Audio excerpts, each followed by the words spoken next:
Qual é a razão pela qual há tanta pregação e pouca prática? Por falta de meditação. O fim do estudo é a informação, e o fim da meditação é a prática ou o acendimento dos afetos. O fim do estudo é acumular a verdade, e o fim da meditação é colocá-la em conduta santa.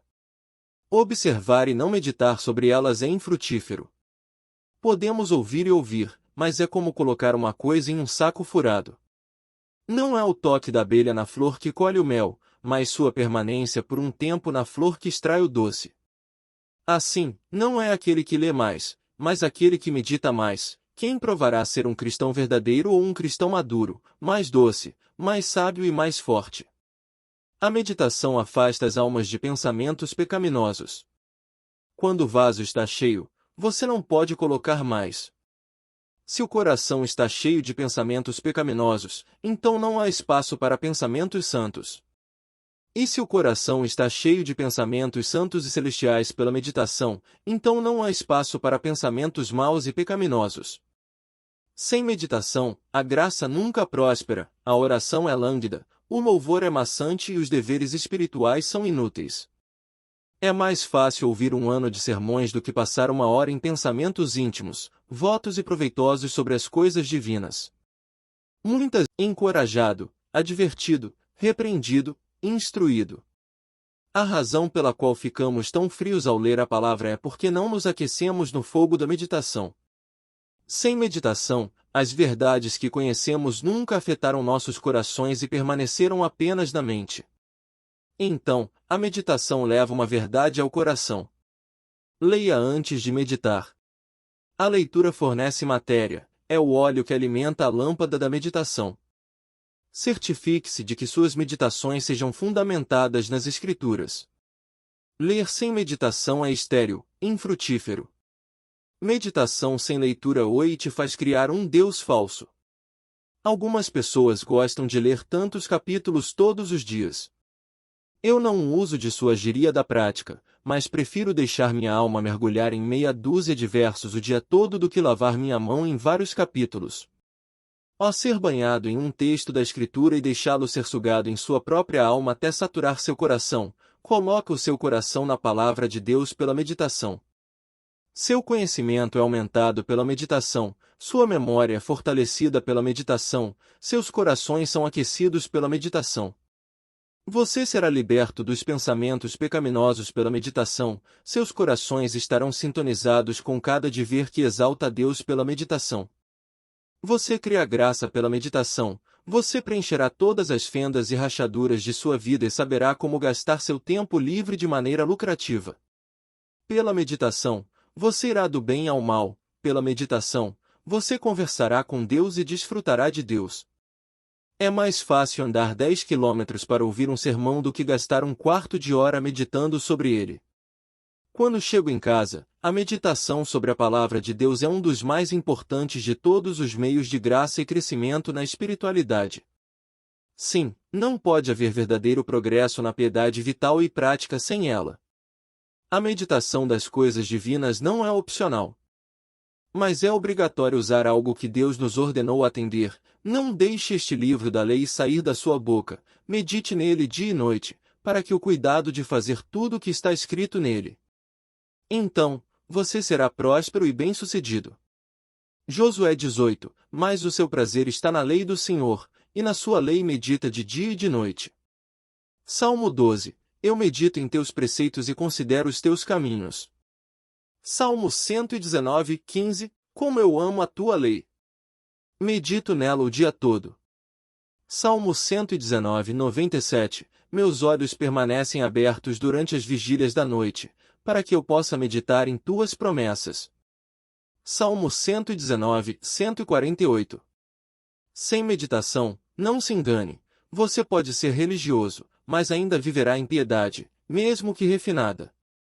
E há uma grande diferença, tanto no princípio quanto na prática, entre o piedoso e o ímpio.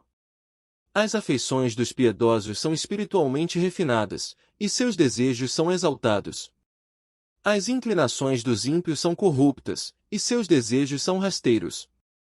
O pecado tem apenas uma posição cambaleante e uma morada momentânea nos piedosos, mas o pecado se torna seu trono e assumiu sua residência eterna nos ímpios. Nos piedosos, a graça e o pecado lutam pela soberania. No ímpio, o pecado domina e não há luta. O piedoso está profundamente preocupado com o mundo vindouro. O ímpio não se preocupa com as realidades eternas. A fala dos piedosos é temperada com graça. O discurso dos ímpios é insípido e vão. O piedoso tem sua esperança fixada em Deus. O ímpio não tem temor de Deus diante de seus olhos. Os piedosos usam o mundo sem abusar dele. Os ímpios usam o mundo e abusam de si mesmos e dele. O piedoso vê Deus em sua vida diária e se regozija nele de todo o coração. O ímpio diz em sua prática, não há Deus, e deseja em seu coração que não haja Deus. O piedoso adora o Criador acima de tudo. O ímpio adora a criatura no lugar do Criador. O piedoso usa o nome de Deus com a mais profunda reverência e se afasta da iniquidade. O ímpio profana o nome de Deus e acrescenta iniquidade ao pecado. O piedoso regula seu tempo, o ímpio desperdiça seu tempo. O piedoso estuda seu dever em obediência a todos os preceitos, se o ímpio se liberta de todo o mandamento de Deus. O piedoso perdoa seus inimigos, o ímpio arma uma armadilha para seus inimigos. O piedoso entrega a Deus para vingar as injustiças feitas a ele, o ímpio, ardente e tumultuado, busca vingança. O piedoso ama a pureza em todas as coisas, o ímpio chafurda na impureza. O piedoso está contente com sua condição, o ímpio cobiça todo dia. O piedoso tem seu coração purificado pelo Espírito, o coração do ímpio é como uma gaiola cheia de pássaros impuros. O piedoso anda em liberdade nos caminhos de Deus, o ímpio é servo escravo do pecado. O Espírito Santo governa no coração dos piedosos, Satanás governa no coração dos ímpios. O piedoso tem sua cidadania no céu, o ímpio tem sua cidadania no inferno. Assim como há uma grande diferença entre os princípios e práticas, assim também em seus destinos eternos. Deus é fiel, ele prometeu felicidade aos piedosos e ameaçou vingança aos ímpios. O ímpio é expulso na sua maldade, mas o justo tem esperança na sua morte. Provérbios 14:32. Os piedosos estão sobre a bênção do amor de Deus, os ímpios estão sobre a maldição da justiça de Deus. Os piedosos com alegria tiram água das fontes da salvação. Os ímpios beberam da ira do Todo-Poderoso. Aos piedosos pertencem todas as grandes e preciosas promessas. Aos ímpios pertencem todas as ameaças de Deus. O céu será o palácio dos piedosos, o inferno será a prisão. E enquanto os piedosos habitarão pela eternidade com Deus, os ímpios serão expulsos para as trevas eternas.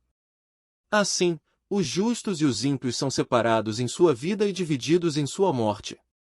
Eles são divididos em seus princípios e em suas práticas, em suas escolhas, entre as alegrias em seus pensamentos, em seus empreendimentos, em seu discurso, em seus medos, em suas expectativas, em sua morte, e pela própria eternidade. Cuidado! Você pode saber tudo isso e ainda ser ímpio. Só quem tem a palavra de Deus e nela medita de dia e de noite pode ser chamado piedoso. E não é que eles possam mudar, eles já mudaram, e nada vai parar a mudança até que sejam perfeitos, até que sejam a imagem de Deus em seu Filho Jesus Cristo. Os piedosos reconhecem sua necessidade da graça de Deus e confiam na obra de Jesus na cruz para sua salvação. Eles buscam viver uma vida em obediência aos mandamentos de Deus, não por obrigação, mas por amor e gratidão pelo que Deus fez por eles. Os ímpios, por outro lado, rejeitam a graça de Deus e vivem em desobediência aos seus mandamentos. Eles buscam sua própria vontade e prazer em vez da vontade de Deus. No entanto, mesmo para aqueles que são ímpios agora, há esperança em Jesus. Se eles se arrependerem e colocarem sua fé em Cristo, eles também podem ser salvos e se tornarem piedosos.